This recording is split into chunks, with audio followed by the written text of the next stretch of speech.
Kraft presents The Great Gildersleeve.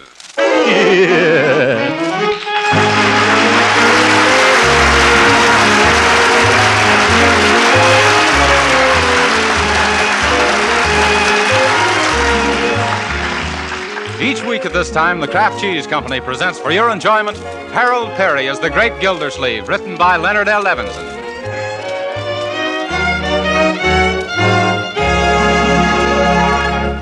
We'll hear from the Great Gildersleeve in just a moment. But right now, here's a message of very great importance for today's menu makers. I don't know how much you housewives actually know about modern margarine, but there's probably been no time in the history of America when it was so important for you to have the true facts about nourishing, wholesome foods for your family. So I want to tell you about Parquet. Parquet is the new quality margarine made by Kraft, a delicious spread for bread, hot rolls, and toast. Now, of course, the fact that Parquet does taste so good probably accounts for its popularity as a spread in millions of homes. But this is even more important. Parquet margarine is a protective food with exceptionally high nutritional value. It is one of the best energy foods you can serve and a reliable year-round source of vitamin A. There are 9,000 units of this vitamin in every pound of Parquet. So tomorrow, ask your food dealer for a pound of Parquet margarine made by Kraft. The whole family will like it because it tastes so good, and you'll know that you're giving them an economical, highly nutritious food made to the Kraft standards of quality. Just say Parquet, P-A-R-K-A-Y.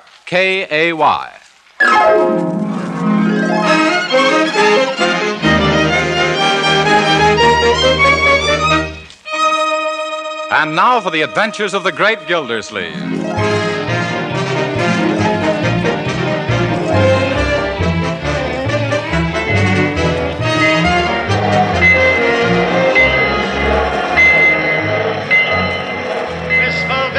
Coming into Wistful Vista. You say this is... Oh, Wistful Vista, where Pippa McGee and Molly live? Yes, madam. Oh, my. Do you think I'll be able to see them from the train window? No, lady, the McGees are on their vacation. Oh. But say, there's a next-door neighbor of theirs, Throckmorton P. Gildersleeve. Where? That portly gent with the mustache on the platform, the one making a speech to his employees. How do you know they're his employees? Because every time he goes away, he gives them an hour off to come down to the station and wave goodbye. Oh, so that's Mr. Gildersleeve. Well, I never thought...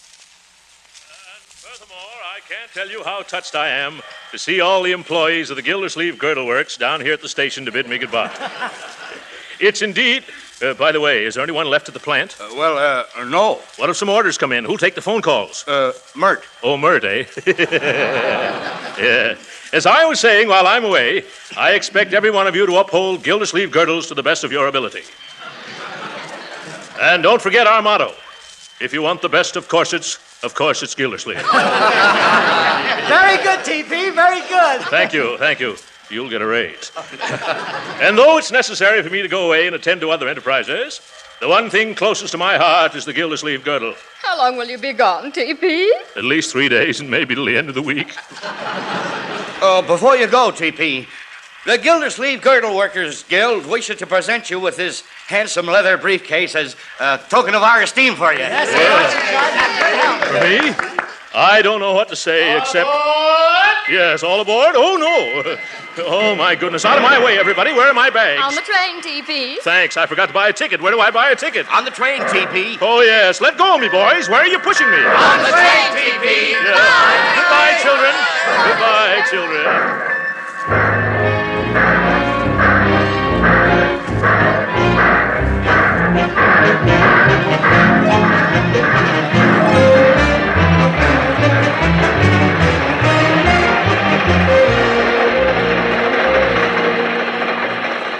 Here's your ticket, Mr. Gildersleeve. Sorry I haven't any berths left. Couldn't you squeeze me in somewhere? I'll try, though it'll probably be a tight squeeze. Yeah, tight squeeze. Side-splitting, isn't it? Going to be in Summerfield long? Oh, no, just 3 or 4 days. I'm taking over the administration of my brother-in-law's estate. They're going to run it for my niece and nephew. But that's quite involved, and I'm hungry. Which way is the diner? Why, an old experienced traveler like you should know where the diner is. Oh, of course. No matter where you are, the diner's always at the other end of the train. See you later.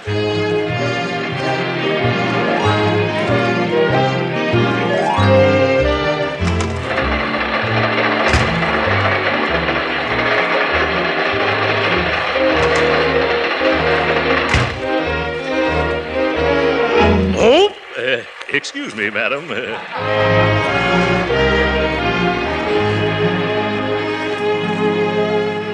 Yes, pretty crowded in this diner. By George, I'm so hungry I could eat the waiter. Yes, sir? Is it all right if I sit at this table? Yes, sir. Sit right down, sir. If this gentleman doesn't mind reading his paper on his own side. I said if this gentleman doesn't mind reading his paper on his own side.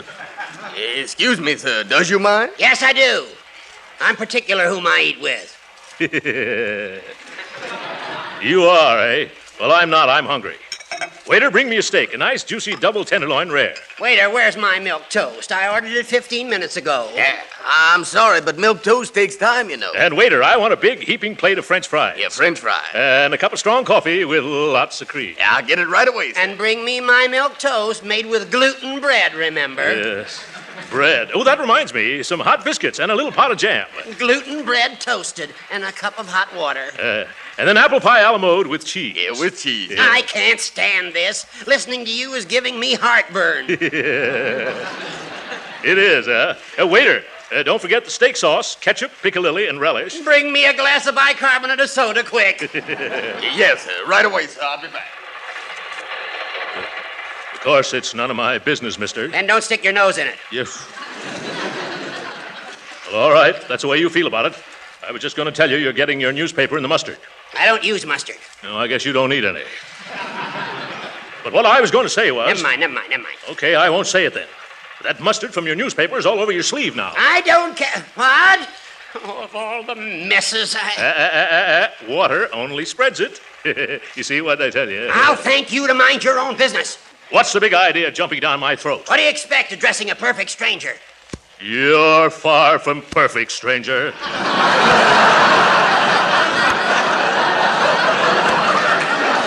And from now on, I'm going to make a career out of ignoring you. Here comes my food.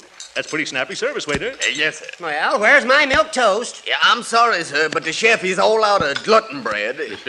He wants to know would pumpernickel do just as well. No, pumpernickel wouldn't do just as well. And why keep me waiting all the time while you serve this big buffalo the minute he sits down? Oh, no, look here, mister. I don't want to look here.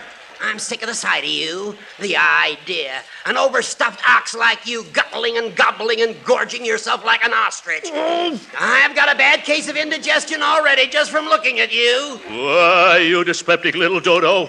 Just because you're mean to your stomach and your stomach talks back to you, you bellyache. Excuse the expression. You're not suffering from indigestion. You're just green with Epicurean envy. I won't sit here. Here's your bicarbonate of soda, mister. Take it away. I need something stronger than that now. I've got some pills down here in my briefcase. Just a minute there. What are you doing with my briefcase? Your briefcase?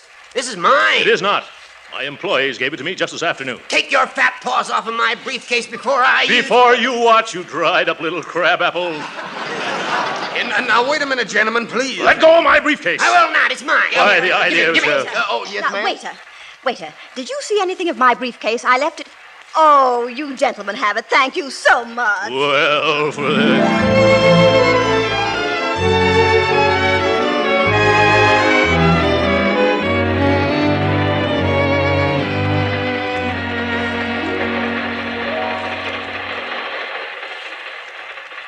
There you are, Mr. Gildersleeve. I've located a berth for you at last. Oh, that's fine, conductor. I was getting tired of sitting around here in my pajamas. Where is it?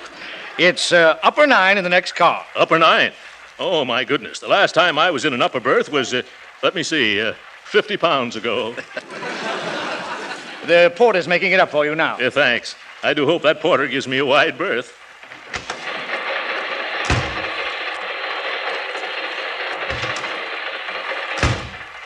It's so dark in here. Oh, porter! Porter! Quiet! Yes. Oh, excuse me. Must be sleeping. Oh, porter!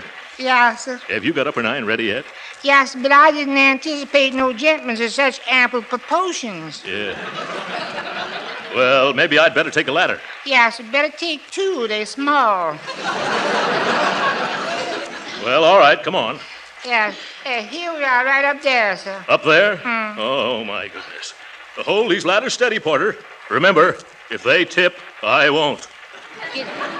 Yeah, sir. Now be careful, mister. Train's coming to a sharp curve pretty soon. When? Then. Oh! Hold on, mister. The ladder sliding. I can't hold on. I'm coming down. Look out below.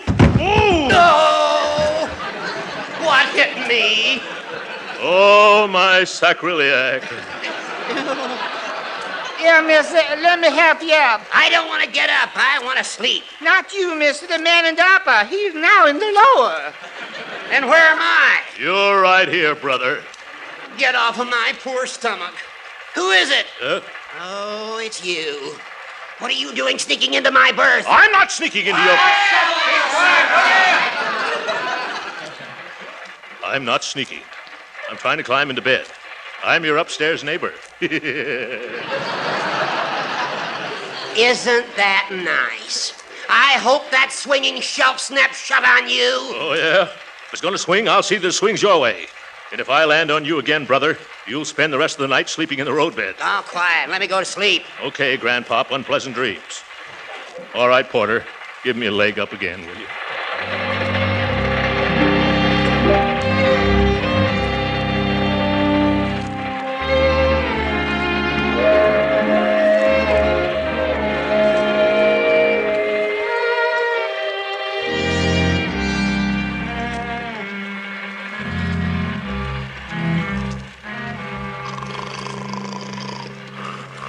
32,473. 32,474. 32,475. Oh, my goodness. 2 o'clock already and still not a wink. Yes, 32,476.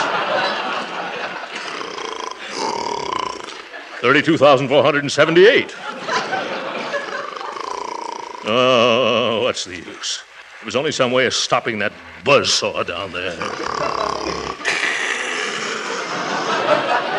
I can't stand this any longer.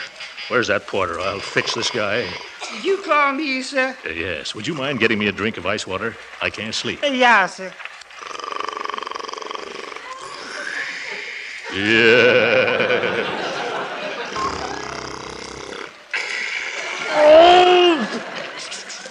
Here's the water, mister. Thank you. You needn't wait. Good night, good night, good night. Good night, sir. Yes. Now, if I can hold this cup in this hand and open the lower curtain with it. Ah, I've got it. Yeah. Steady now, Gildersleeve. Ready. Aim. Oh, no! What was that? Porter! Porter! Yeah, sir, what is it, sir? Shut this window, will you? It's raining right in on my face. Quiet! Can a man get any rest around here?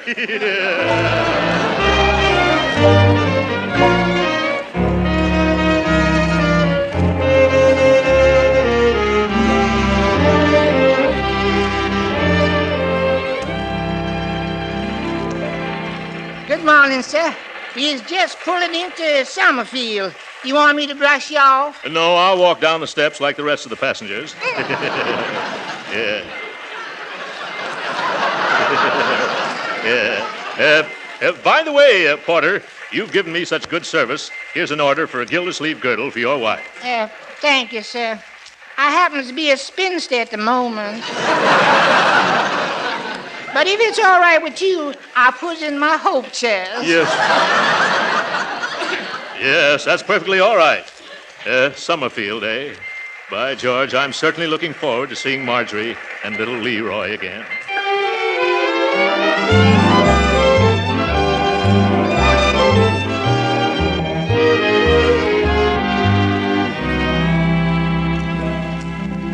Why can't I, Marjorie, huh? Why can't I call him TP like they do down at this foundry? It isn't a foundry, Leroy. It's a...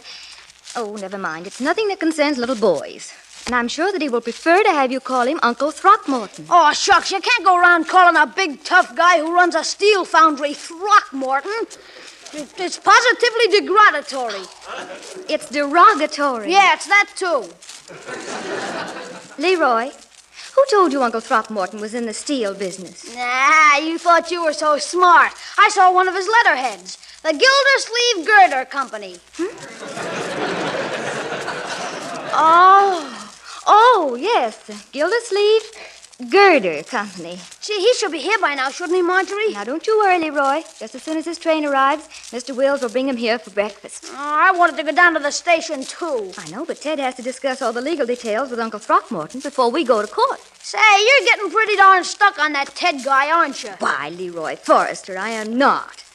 Ted Wills is merely our lawyer. He is not. Williams, Willies, and Wills are our lawyers, and Ted's nothing but the tail end.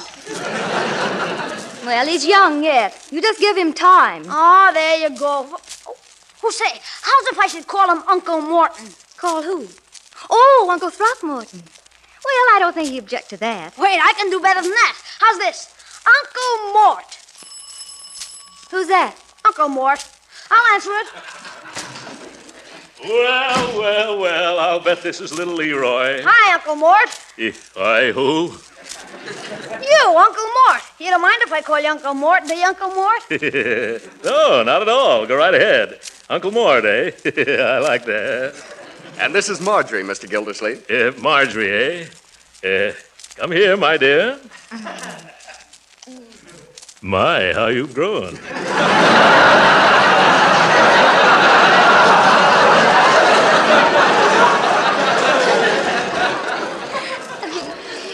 Hello, Uncle Throckmorton. Let me take your hat and coat. Will you have some breakfast? No, thanks. I've already had mine on the... Well, I'll have a cup of coffee. Sit right here, Uncle. Ted, you sit over there. Oh, thanks. My, this looks wonderful. Hey, Unc, will you take me back to Wistful Vista with you and let me work in your factory? What? Well, I didn't think you'd be interested in that sort of thing. Now, Leroy. Gee, I am, Uncle Mort. That must be some layout. I bet you make the supports for a lot of big projects there.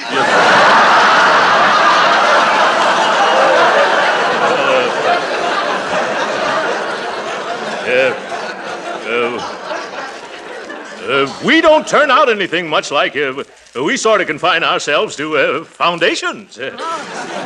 Say, I'd like to go along sometime when you install some of those foundations. I don't have...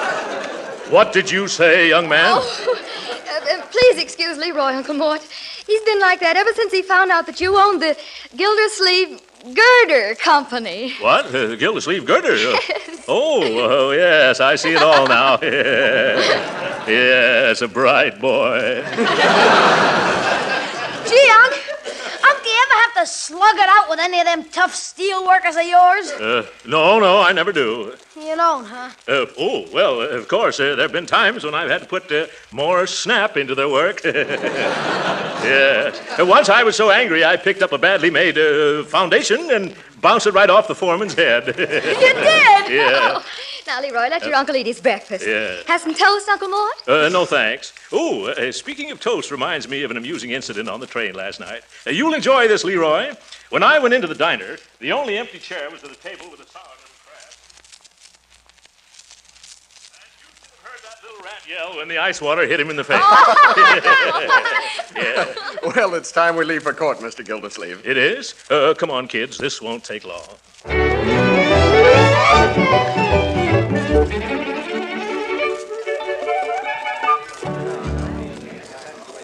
Well, all I can say is we run things better than this in Wistful Vista.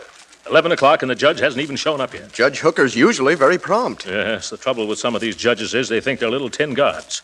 Take those black robes away from them, and what have they got? Bow legs. Gee, that's a hot one, Uncle Mort. Yeah, I'm glad you like it.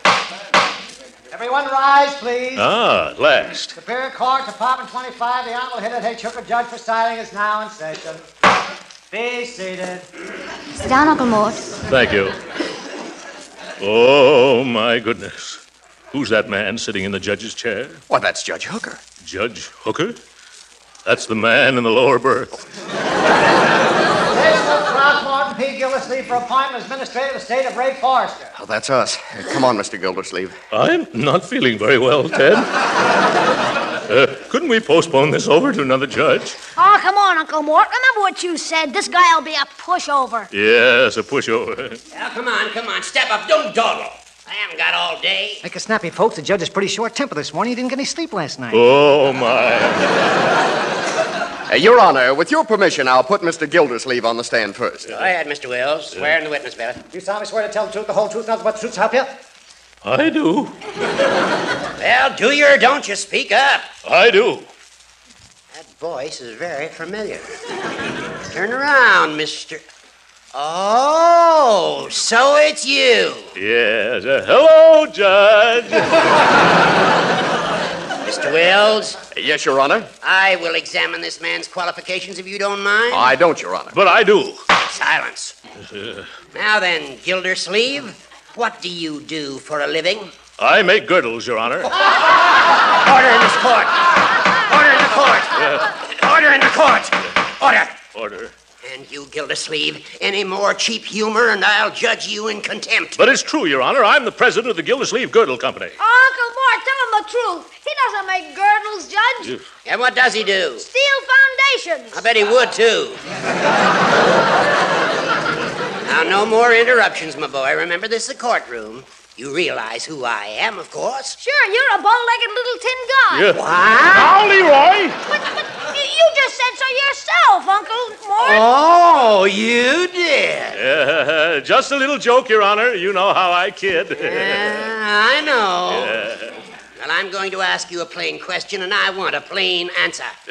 What business are you in? Well, that is, Leroy, would you mind going out into the hall and get me some ice water? One moment.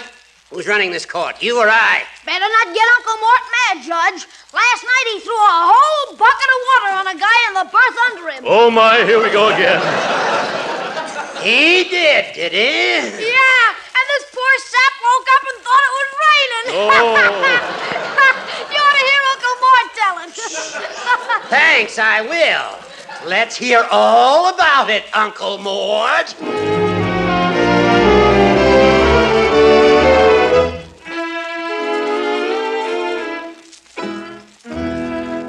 But, Judge Hooker, it's after 5 o'clock. This poor man's been on the witness stand all day. All right. One more question, then I'll hand down my decision. Mr. Gildersleeve, what makes you think that you have executive ability? Well, I have a large staff of my own, and through years of experience, I know the proper relationship between employer and employee. Your Honor. Yes, Mr. Wills? Our firm has thoroughly investigated Mr. Gildersleeve, and we're satisfied as to his qualifications. Mr. Wills, I have great respect for you and your associates. That is probably the only reason why I'm going to grant your petition. Hooray! However, in order to protect these children from their own misguided enthusiasm, I'm going to require this Gildersleeve to report to me every single week. But, Your Honor... He must get an okay for every cent that he spends. But, Judge... And I will require him to post a bond of $50,000 in cash. Now, see here, Hooker. I won't stand for this. I'll resign. Quiet. Gildersleeve, I never sent for you. You came here begging for this job. To quote from Brawby versus Union Buggy Corporation, Civil Code of Nebraska, you made your bed and you can't lie out of it. But my business in Wistful Vista... You remain here and make this estate pay or go to jail for contempt. Now, wait a minute. I'm not going to... Court is adjourned. I'll kill that old goat. Ted, we've got to do something about this. Do you realize that a $50,000 bond would not only take every cent of my ready cash, but also means a mortgage on my Gordle Works? Gee, I'm sorry about how the whole thing went, Mr. Gildersleeve. Well, maybe if we went into the judge's chambers, we could persuade him to lower the bond, Uncle Mort. Sure, just let me talk to him. Young man, you've talked enough for one day. How about it, Ted? Well, it won't hurt to try. Come on. Yeah. Come in. Excuse us, Judge Hooker. You remember me, don't you? I thought perhaps maybe we could possibly get that little cash bond reduced. I don't see why I should have... If you spoke to somebody who'd known me for a long time, they might convince you that I'm not such a bad fellow. Oh, that would be fine, Uncle Mort. Yeah. Who could the judge talk to? Why, the president of the Wistful Vista Chamber of Commerce. He's my next-door neighbor, too. A chap named Fibber McGee. We can call him long distance, Your Honor.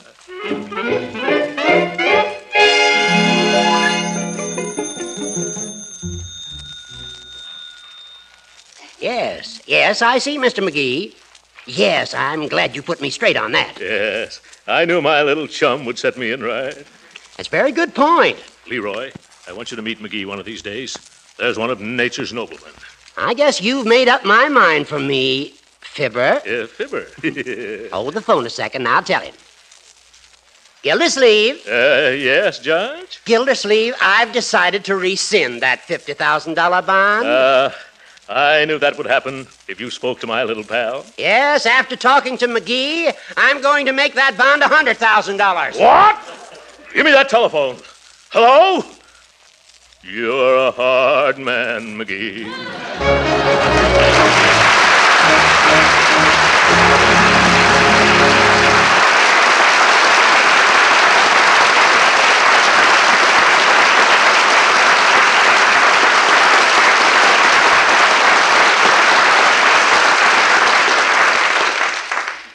The great Gildersleeve will be with us again in a few minutes. While Uncle Throck recovers from that one, I want to say a word that I believe will make every thinking housewife want to try Parquet margarine tomorrow. This delicious new Kraft product is most popular as a spread for bread and a seasoning for hot cooked foods because of its delicate, pleasing flavor. But the same qualities that make it so good for table use make it an extra fine shortening for baking. I say extra fine because it has all the qualities of an ordinary shortening, plus fine flavor and added nourishment. Let me read you a statement from Mrs. Lillian Watts, who, having been born and raised on a farm, is mighty particular about food. She says, quote, "I have a family of 8, and they all like Parquet margarine. I use it in various ways: cakes, bread, muffins, biscuits, soup, spreads, and other ways too numerous to mention. Thank you 1,000 times for this wonderful product." End of quote. Now, that's a mighty enthusiastic statement. But you'll be just as enthusiastic once you have tried Parquet. It's so delicious, so nourishing, so grand in every way. Tomorrow, be sure to order Parquet, the economical spread made by Kraft. And remember, every pound of Parquet margarine contains 9,000 units of vitamin A.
Uncle Mort, what are you going to do now? By George, Leroy, I'm going to show that judge I can run that estate, or my name won't be Throckmorton P. Gildersleeve. You bet it won't, Uncle Mort. You won't even have a name. Yeah, no.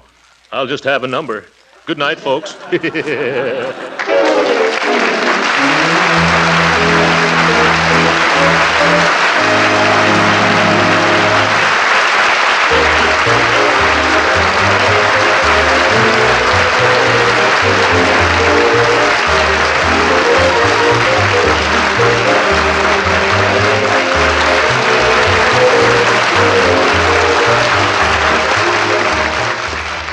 Original music on tonight's program was composed and conducted by William Randolph. This is Jim Bannon saying goodnight for Kraft and reminding you to tune in again next week at the same time to hear the further adventures of the great Gildersleeve. This is the National Broadcasting Company.